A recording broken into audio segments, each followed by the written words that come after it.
The presentations will be available on the Unipro website. Dan definitely gave some good points. I know a lot of our supervisors out there don't like brokers because they feel like they're increasing their margins and they're taking money from your desk, essentially. But brokers definitely serve a role within the transportation industry, obviously. And we think we have two of the better ones right here on the stage with us. And you know, the ones here yesterday as well were all very good, solid brokers. So don't hesitate to use them. And like Dan said, use them. That's what they're there for. Okay? Jimmy and Dan, thank you very much. We appreciate it.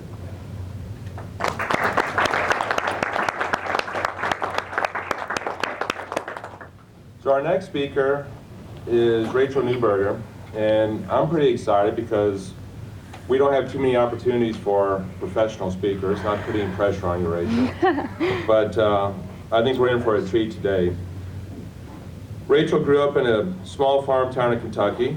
Go Wildcats. Often worked on our family's dairy and tobacco farm. Entrepreneurial at heart, she started her first business at 16. Rachel met and married her Prince Charming. Which quotes from Prince Charming. As many small town girls do, and embarked on an exciting life, certain she was destined for success and happiness. And then it all fell apart. By 25, she found herself divorced, discouraged, disenchanted, and starting over. The lessons she learned rebuilding her life, regaining her courage, and reigniting her dreams have since inspired countless others. Today she has a wonderful husband, 2 crazy dogs. I did ask her if those were her real dogs or like stage props. And a thriving career that continues to challenge her to find new ways to overcome obstacles and live victoriously. Rachel has a book coming out that will be released in 2016, which is Now What? A story of broken dreams and the God who restores them. Please welcome Rachel Dawn Newberger. Thank you. Thanks, John. Okay, good, my mic's working. So yes, my dogs really are that cute. They're not actors. No animals were harmed in the taking of that photo. Thank you for that introduction, John. And like he said, my name is Rachel Dawn Newberger. And I grew up, like he said, in a farm town in Kentucky, and I moved to Cincinnati about 13 years ago. And that's where I've been ever since. Can you guys hear me okay? The mic it sounds kind of echoey. Is this one still on too? No? Okay, just kidding. And so I've been in Cincinnati for 13 years now. So I moved there, I bounced around, I did a couple different things. I was actually in the mortgage industry for a few years, and then that tanked. And about 7 years ago, I was recruited by TQL, and I've been there ever since. So I know I had an opportunity to meet with a lot of you yesterday, and that you do know me as the TQL girl. Please don't hold that against me. What I'm doing up here today is completely separate and apart from TQL. Like John said, you know, I did write a book a couple years ago. I'm just finishing up the editing phase now. And kind of what I envisioned was after I would write the book, then people would invite me to speak, to come in and speak about my book, right, and tell my story. And turns out, in the publishing world, they want to see that you already are a public speaker and that you already have this audience and this platform before they'll publish your book.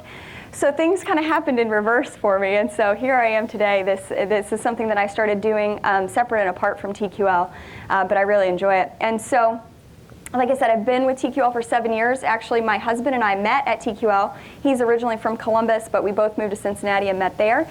And he's running around in the back of the room. It's not some creepy stalker guy. That is my husband, Barry. He's doing video and photography for me today because he's awesome.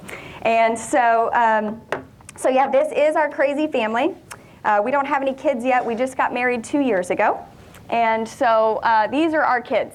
So on the left is Major. He's a 6-year-old German Shepherd. And on the right, this is Boston Lee, and he is an 11-year-old Jack Russell Terrier. And they are quite the hilarious pair. Who do you think runs their little pack? Like, who's in charge?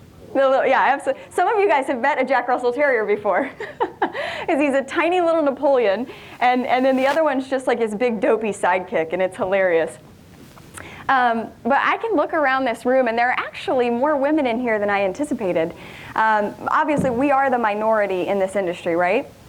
It's a male-dominated industry, being in transportation, and so I've been in it 7 years now, so I'm used to that. I can handle that. But then also, I know a lot of you are much more veteran in this industry than I am.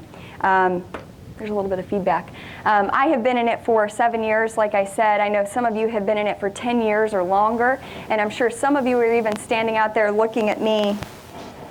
Let's see if I can fix this. Is it me or is it the mic?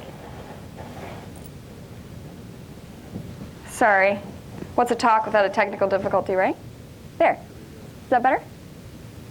Am I still on the mic? Okay. So some of you many of you are much more veteran than me.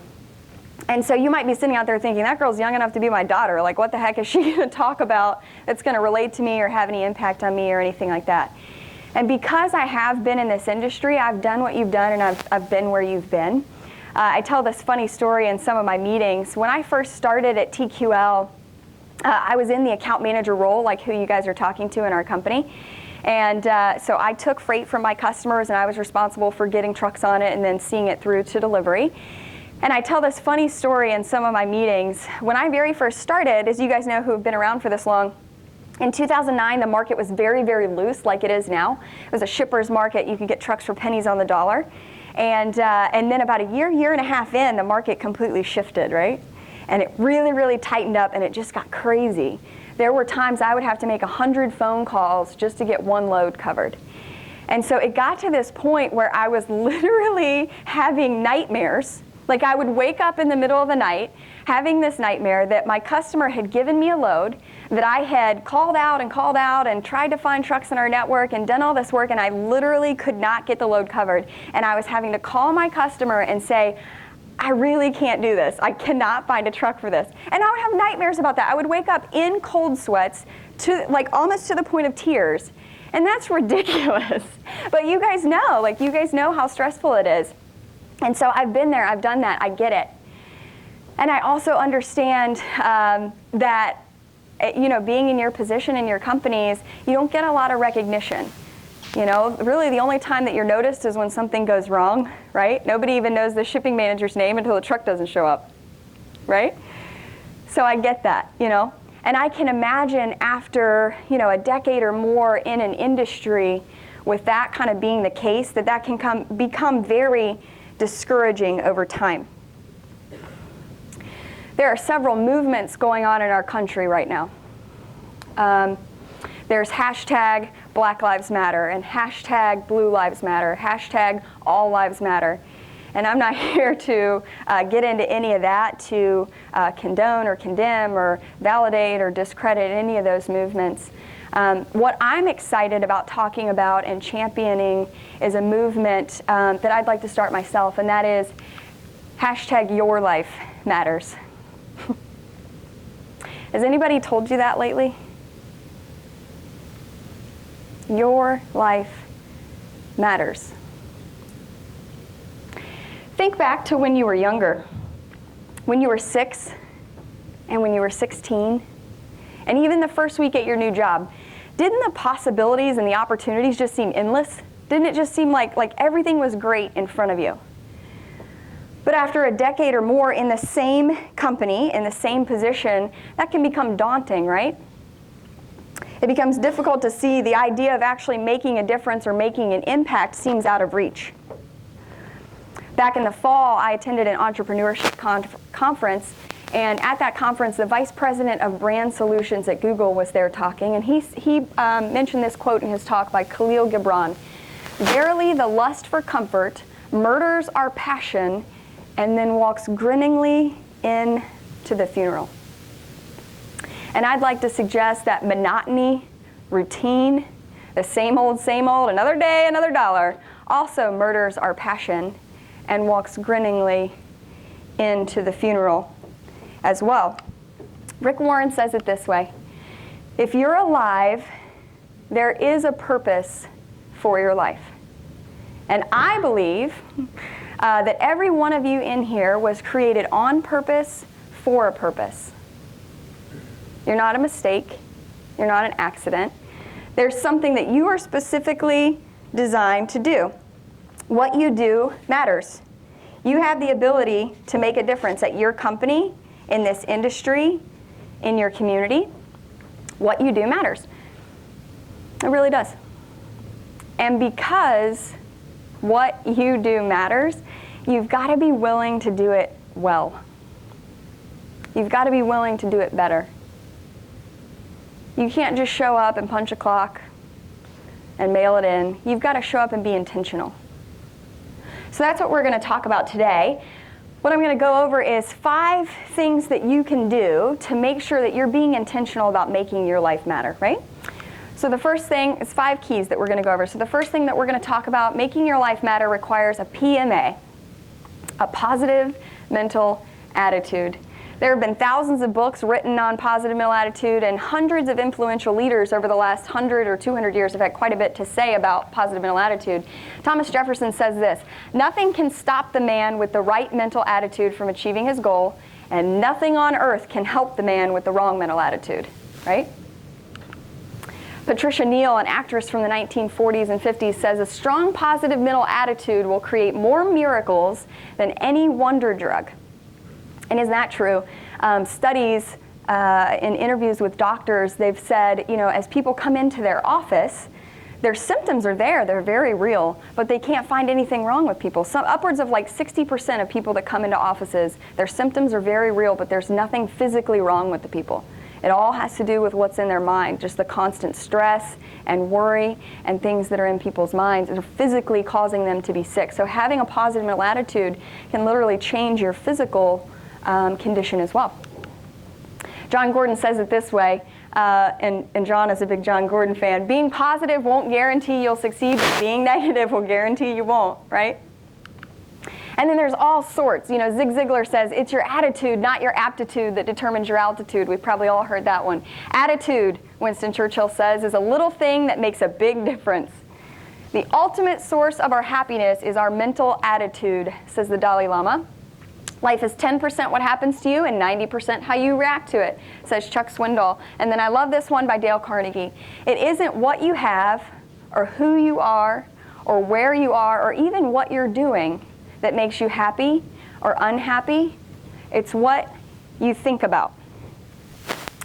Positive attracts and negative repels, like batteries, right?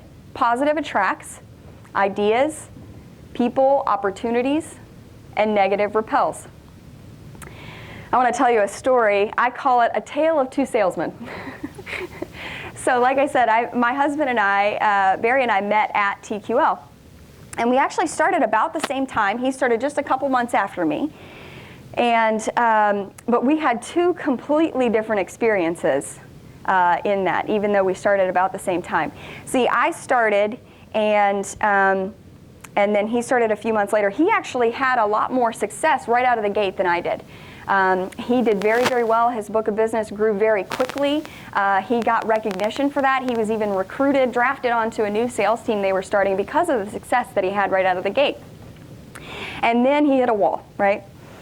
And his book of business kind of fell apart. And while he was doing that grunt work of rebuilding his business, he just got really, really, really overwhelmingly negative. And all he could dwell on, and all he could focus on, and all he could think about was that it was unfair, that there wasn't any opportunity. He just had a victim mentality. Like, there just wasn't anything positive. And he used to call me, I remember, almost every single day complaining about something new. So, there wasn't any more business to be had, and we already had all the freight we were going to get, and there weren't any more big accounts out there to land. That in order to get the big accounts and really be successful at TQL, you really had to start at the beginning and get in on the ground floor, right? You had to be one of those veteran guys, and the only way you were ever going to make it at TQL now was if they quit or got fired, and then you inherited their account. All these things he was telling me every single day. But that wasn't what I saw at all. I had a completely different mindset, and so all I saw was opportunity. And because of that, opportunities came to me. It's a cycle, right? So I constantly was getting new business, and I was getting new customers, and I didn't have conflicts with other account managers in the office and things like that like he was having. And so it went on for a couple months, and then eventually he ended up quitting before he got fired, right? We all know about those situations. We've all either done that once in our life or know someone who has. And so he left TQL, and he bounced around for about a year. He bartended and was kind of figuring out what he wanted to do with his life. And while he was in that process, he had a chance to be a little bit introspective. And he looked back on TQL, and you know, at that time he had been spending a little bit of time with me, so I was kind of starting to rub off on him a little bit in his mindset. And he realized that he really regretted not taking advantage of the opportunity that he had, that it really was a great opportunity, and he kind of squandered it. You know, he saw people who started at the same time as him go on to be very, very successful. He saw people that started after him go on to start their own offices at TQL. And he realized, okay, so it wasn't anything to do with the company or the atmosphere or the environment or the opportunity, it was me. And that was a really great revelation. And so he went on, he got another sales job. He went on into construction software sales for a few years. And it didn't take long at all. Within the first year or two, he went on to become the #1 sales rep in his department, and then eventually one of the top in the company as well. Now, between TQL and the second sales job, he was the exact same person, right? He had the same skill sets, the same training, the same background, he had everything. He had the same opportunity. The only thing that changed between TQL and his other sales job was his mindset. Literally, the only thing. And he went from on the brink of getting fired to being one of the most successful in the company. And so what you think about really does make a difference. So while I was doing research for this topic, I was trying to look up information about NASA and the race for the moon, because I swear that I once heard a story that as we were undertaking that project as a country and we were racing to the moon, that anybody who wasn't positive, anybody that had a negative mental attitude, they kicked off the project. And either I made that story up in my head or the person who told me that story made it up, because I couldn't find it anywhere online. But what I did find, I ended up stumbling across, I got on the NASA website and I ended up on this blog of a former NASA engineer. And on there he was telling this story about the time that he took a survival course. And the instructor of the course asked the room, what do you think is the most valuable tool that you can have in a survival situation? And so they were guessing out all sorts of things, you know, matches, a compass, a cell phone, water. He goes, those are all great guesses. But actually the most valuable tool that you can have in a survival situation is a positive mental attitude. Isn't that crazy? But he said it's true, because once you decide, I'm going to make it out of here no matter what, once that's your course, once you've decided on that, it doesn't matter what resources you have at your disposal, you're going to get out of the situation because that's what you've set your mind to. Also on that, in that same blog, he had posted this quote here: "For scientific leadership, give me Scott. For swift and efficient travel, Amundsen. But when you're in a hopeless situation, when there seems no way out, get down on your knees and pray for Shackleton." And so that got me curious. I thought, well, who's this Shackleton guy, and what's this Sir Raymond Priestley talking about? And so it turns out Sir Ernest Henry Shackleton was actually a polar explorer who led 3 British expeditions to the Antarctic. See, at this period of time, the Antarctic was the last undiscovered and unexplored continent, right? And so it was akin to the race to the moon. There were a lot of different explorers that were really interested in getting there and taking new ground there. And Shackleton had already been there twice himself and achieved some great milestones. And so his next goal was that he was going to go to the South Pole, which is right here in the middle. So he was going to go and make it all the way to the halfway point and then turn around and come back. And so while he was planning for that mission, while he was gathering resources and getting ready for that, somebody else beat him to it. And so then he had to set a new goal. And so he said, okay, what I'm going to do is I'm going to go in, because that expedition, they went into the South Pole, they turned around and they went back. So what I'm going to do is I'm going to go down, and we're going to go through the South Pole, and then we're going to go all the way across. We're going to cross the Antarctic, cross the entire continent. We'll be the first people to ever do it, and we'll get to see what all is there. So they set out to do that. So he continues to recruit crewmen, and he gathers his supplies, and he gets the ships, and he gets everything ready, and he builds up for this mission, and he's fundraising and all these things. And then 4 days before he was set to set sail, Great Britain entered World War I. and he had a decision to make. And so what he did is he reached out to his country, to his military, and he said, take everything. Take everything for my mission, take my ships, take my crew, take my supplies, just take it for the war, as he believed in the cause. And they wired back to him right away and they said, proceed. And then a couple hours later, Winston Churchill actually wired back to him. Winston Churchill, we all know being involved in World War II, but at the time he was actually the political head of the Royal Navy during World War I. So he wired back and he said, no, we appreciate your offer, but we want you to move forward in your mission. We want to know what's there. We want to know if there are resources. We want to know what's there as well. So move forward. So 4 days later, August 8th, 1914, they set sail. And what they did is they started out of, they went out of Buenos Aires, out of South America there, and they were going down through South Georgia, which was this whaling island here, and then they were going to go on down through this sound and enter Antarctica through the Weddell Sea.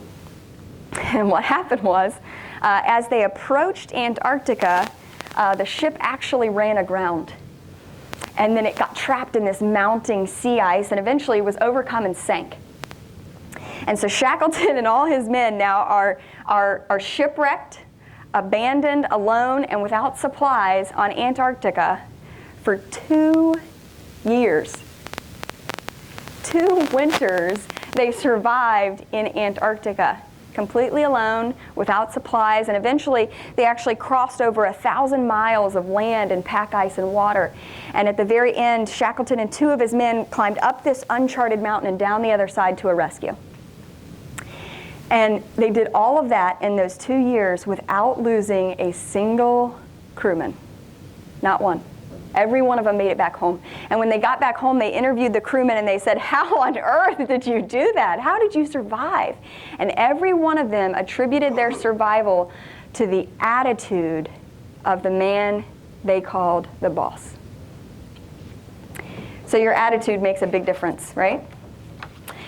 One thing, this could be a point in and of itself completely, but I think it falls under having a positive mental attitude, and that's being thankful.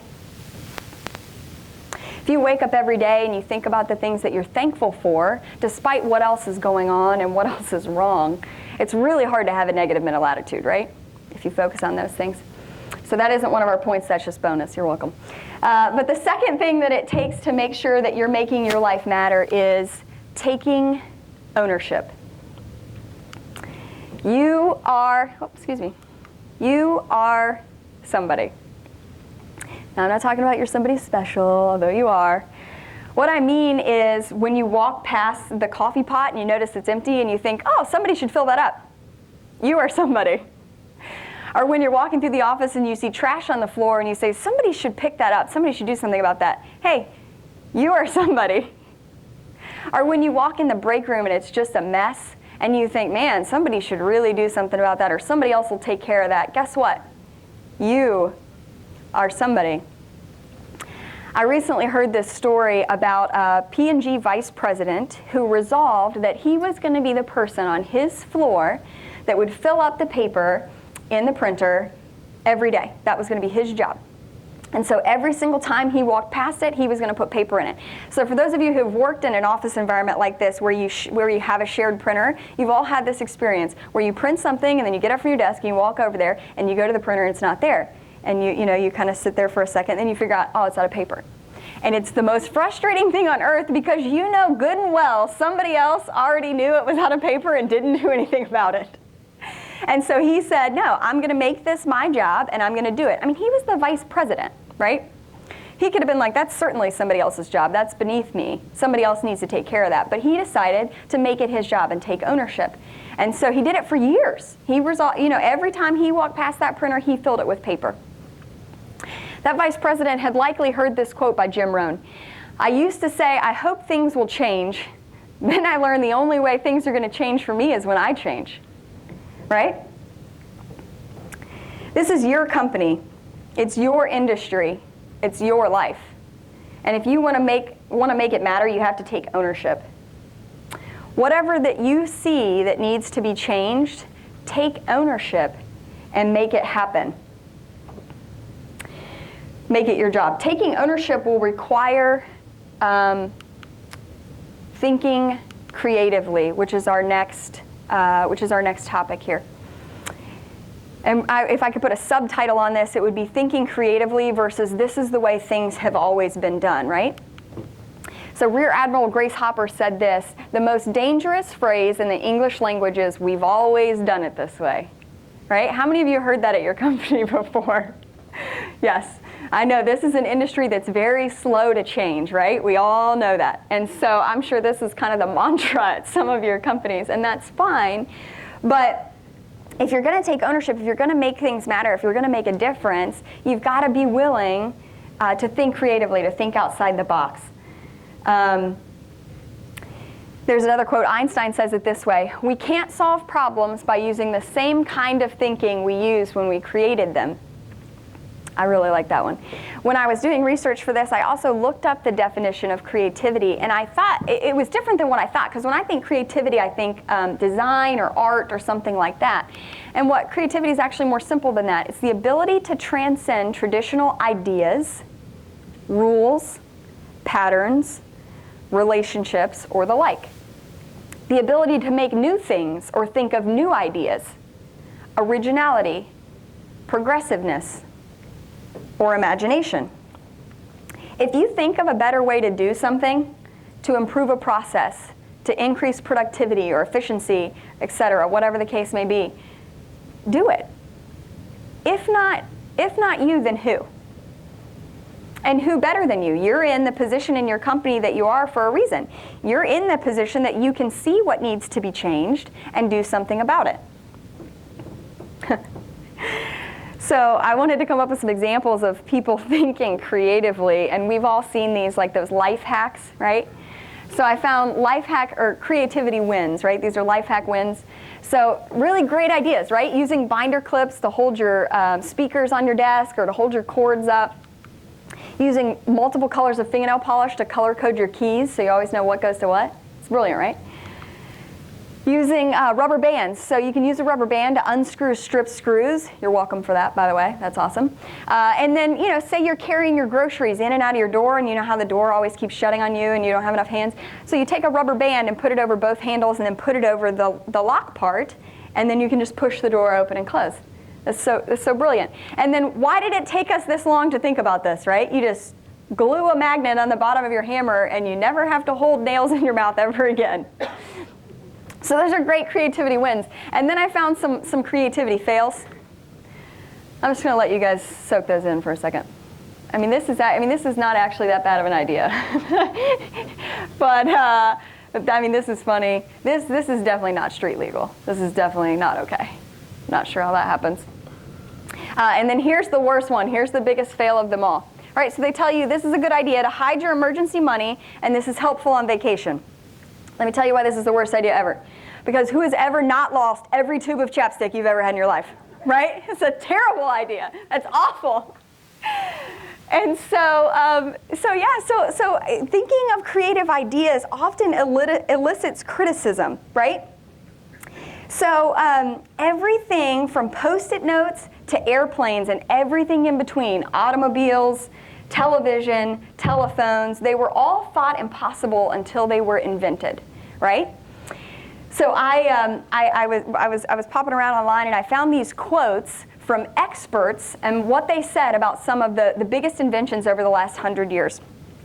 So Thomas Watson, who is the chairman of IBM in 1943, said, "I think there is a world market for maybe 5 computers." This was in a Western Union internal memo in 1876. The telephone has too many shortcomings to be seriously considered as a means of communication. The device is of inherently no value to us. Who can even live without their phone, right? That same year, Sir William Preece, who was chief engineer of the British Post Office, said, "We have plenty of messenger boys. We don't need that phone thing." And then here's a great one. I love this one. "The concept is interesting and well-formed, but in order to earn better than a C, the idea must be feasible." And that's what a Yale University management professor said in response to Fred Smith's paper proposing reliable overnight service. Fred Smith went on to found the Federal Express Corporation, this little company that we know today as FedEx, right? Radio has no future. Heavier than air flying machines are impossible. X-rays will prove to be a hoax, William Thomson said, who was a British scientist in 1899. Airplanes are interesting toys, but of no military value. And then this is my favorite one. A Boeing engineer said this after the first flight of the Boeing 247, which was a twin-engine plane that holds 10 people. There will never be a bigger plane built, he said. So that just goes to show that experts aren't always right, and that things that we think are impossible aren't. So I love these quotes. This quote by George Bernard Shaw, those who say it cannot be done should not interrupt those who are doing it. And then Nelson Mandela said this, it always seems impossible until it's done. And who better to talk about impossible things? I mean, Nelson Mandela went from prisoner to president in his lifetime, right? It's just crazy. Coming up with creative ideas and solutions is great, but not if you don't ever do anything with them. So our fourth point in making your life matter, it requires doing. This is not proper at all, but this is what I think of. So do something. And the way that I like to say it is do what you can, where you are, with what you have. The best example I saw of this recently was this teacher in Charleston, South Carolina. His name is Raymond Nelson. And he works with at-risk children in downtown Charleston. And over winter break, he came up with this idea. And he said, what if I have them dress for success, these at-risk youth? He said, because when's the last time you saw somebody fighting in a tuxedo, right? So he started this thing called the Gentlemen's Club. Every Wednesday, dozens of first through fifth graders walk into their classrooms in their Sunday best. He said each week they discuss a new topic like how to shake hands, how to make eye contact, how to open doors and address their elders. He said, I know a lot of them struggle because they don't have men at home. So I just want them to grow up and think of the things that I teach them. They love it when they walk into a classroom and their teachers or their classmates go, oh, you look so nice, you look so handsome. They just eat it up, right? Nelson even keeps a stash of donated jackets and ties and vests at the school for his kids who don't have their own. He said, a lot of my students perform well when they know somebody cares about them. So Raymond actually joined a similar group at the request of his mother when he was younger, and he said, it just helped me to be a better man, and I just wanted to pass that on, right? So doing what you can, where you are with what you have might require getting out of your comfort zone. I understand that. But here's a great illustration of that. Here's your comfort zone. Here's where the magic happens. Two different places. So thinking creatively, getting out of the comfortable place. What can you do to make a difference where you are right now with what you have? Right? And it may not even be the ideal situation. Like where you're at right now in life may not be where you pictured that you would be in life. Maybe it is. Maybe you went to school for logistics. This is what you always wanted to do. I know for me, my dad drove a truck for UPS my whole life. So the last place I ever thought I would end up in was trucking, right? But here I am. And so what is that great idea that you've always had that you've never spoken up about? What's that thing that you wanted to start to give back to your community but you haven't done?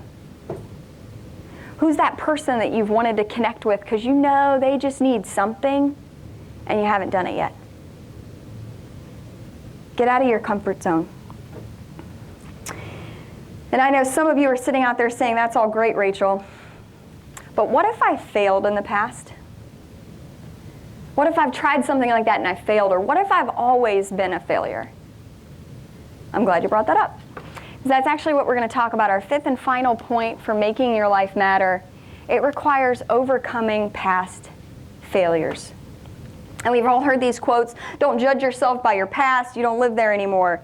Don't let your past dictate your future. And then don't dwell on who you were. I love that one. I saw this video a few years ago that I'm going to show you guys. Some of these stories you may have heard, some of them maybe you haven't, but it's just a little over a minute, and I just think it's really powerful, so I'd like to share it with you. And I'm going to have help getting it played. There we go.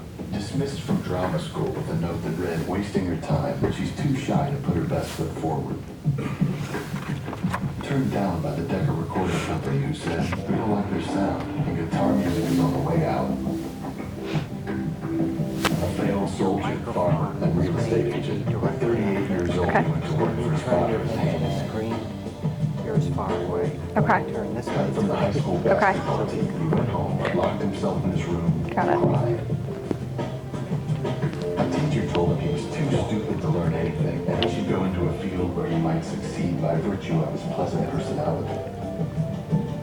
Fired from a newspaper because he lacked imagination and had no original ideas. His fiancée died, he failed in business twice, he had a nervous breakdown, and he was defeated in 8 elections. If you've never failed, you've never lived.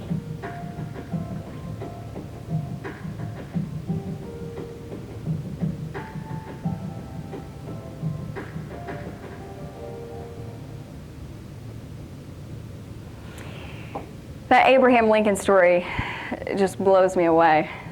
Can't imagine what that guy went through in his lifetime and still the impact that he was able to make.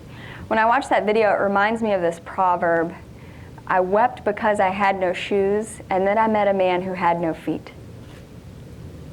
And I think when we go through things in our lives, I'm not trying to discredit what we go through. It may really seem like the end of the world for us, right? And it may be the end of our world. But I think it's really great when you can see things like that and hear other stories, and it just kind of puts things in perspective. That there have been other people that have gone through what you've gone through, and they've made it out on the other side, and they've made it out better.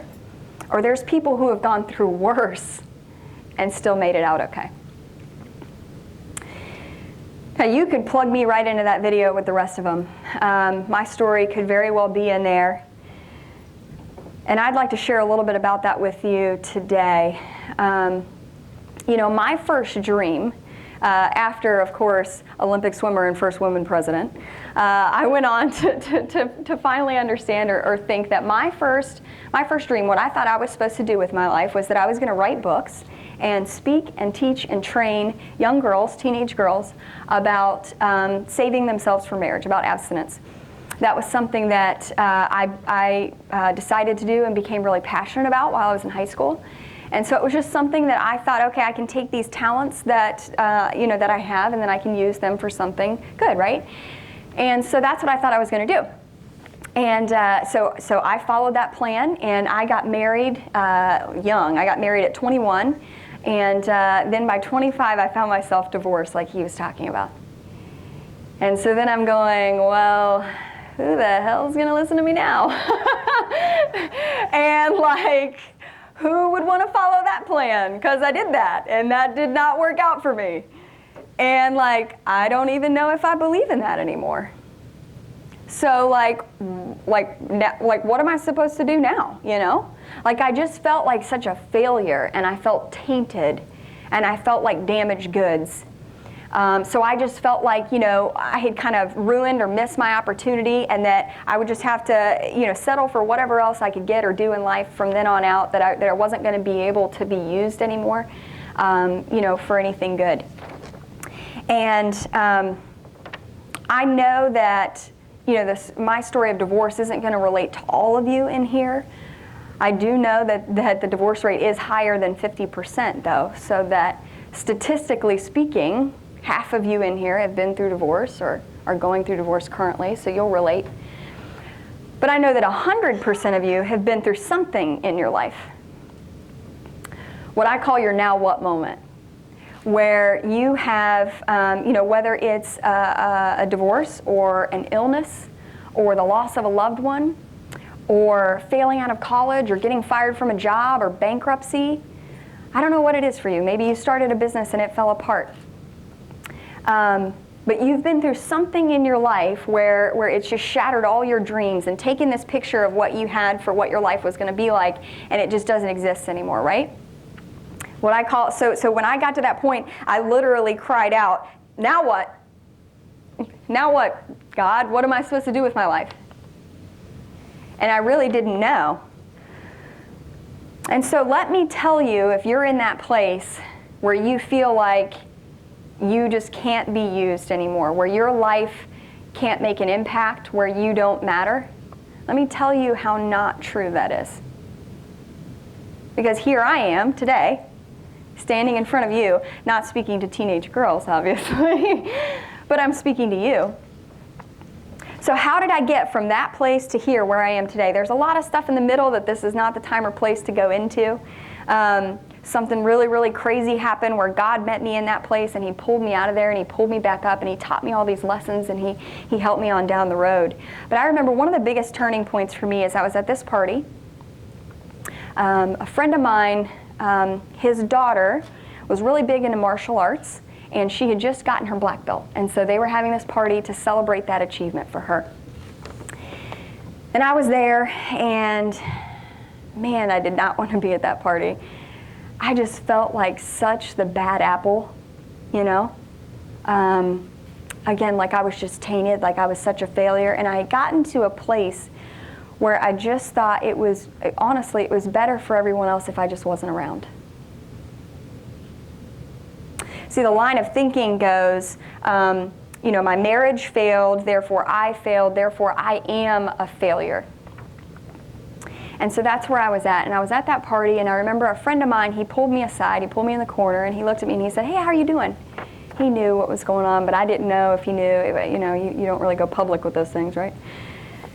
And I said, "Oh, I'm doing great."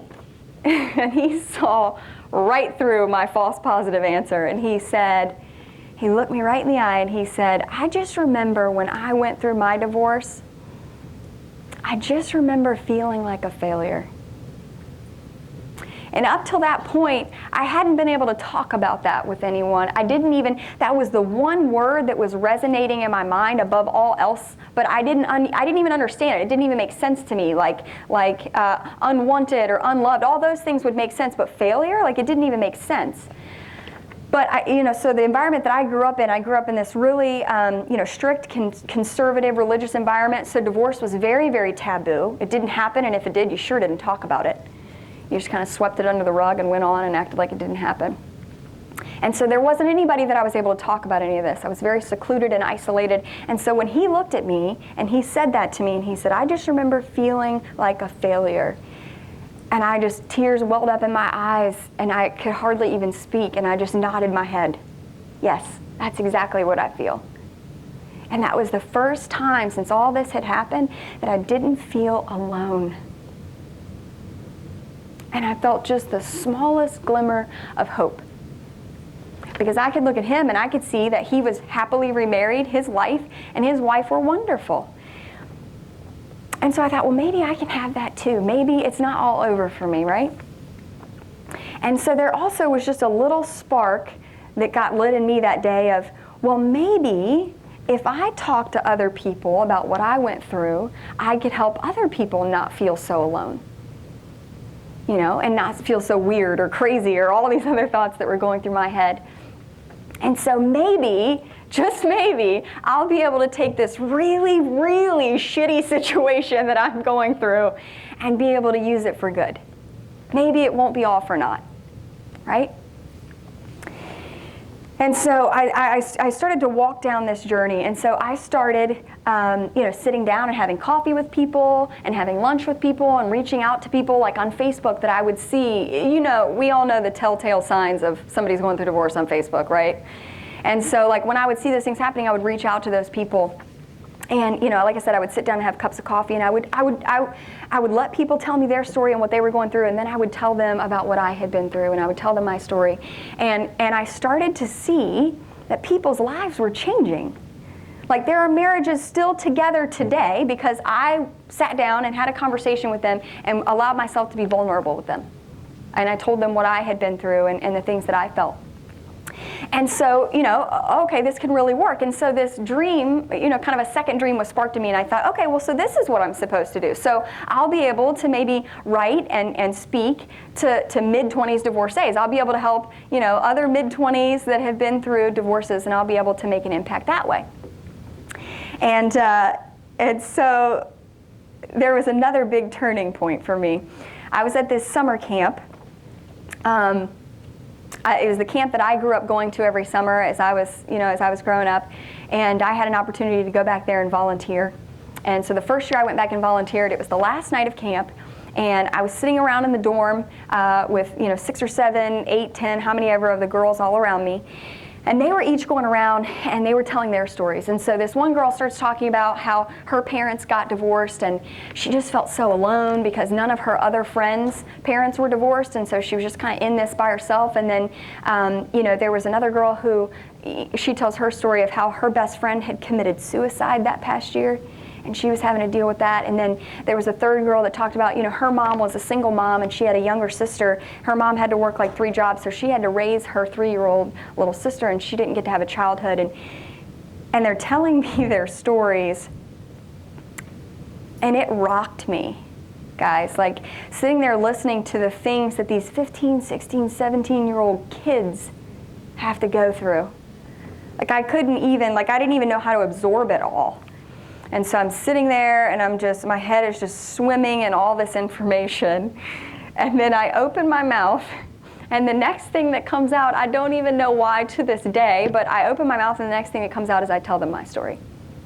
How the story of a mid-20s divorcee is going to help these 16-year-old girls, I have no idea, but I told them my story.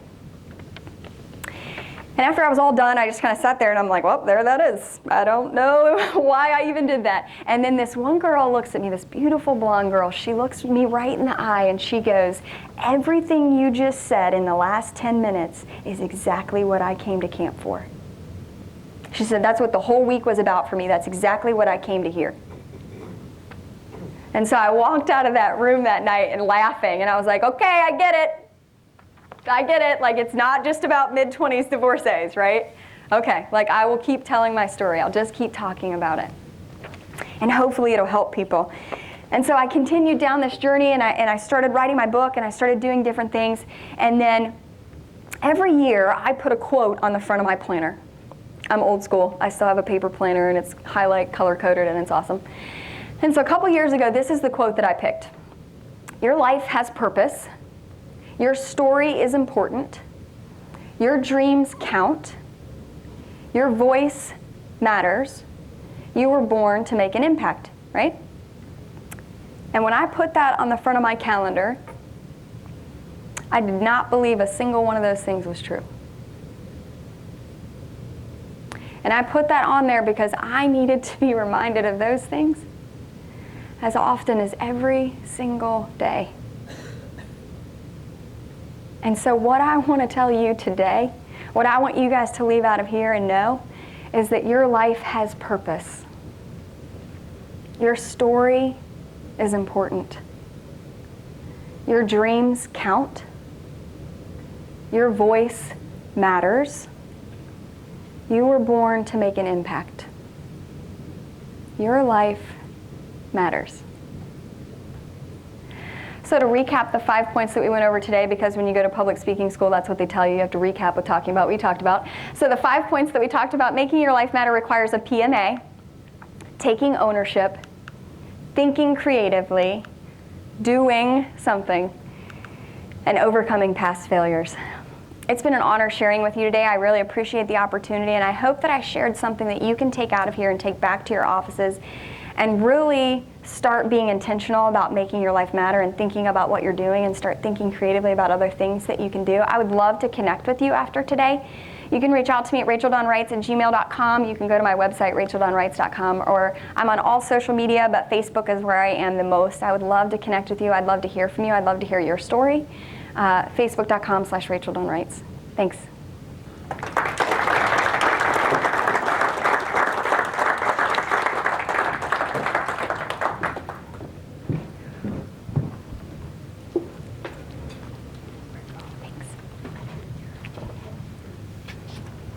Thank you. Thank you, Rachel. That was fantastic. My life does matter. So now, the rest of the session today before lunch, we're going to have roundtable discussions at your table. You'll have your regional, your representative from unipro at the table with you, and we'll kind of help you go through the topics. So most of you are already at your table. If you want to grab a quick drink in the back, feel free to, and then we'll get started. Thank you.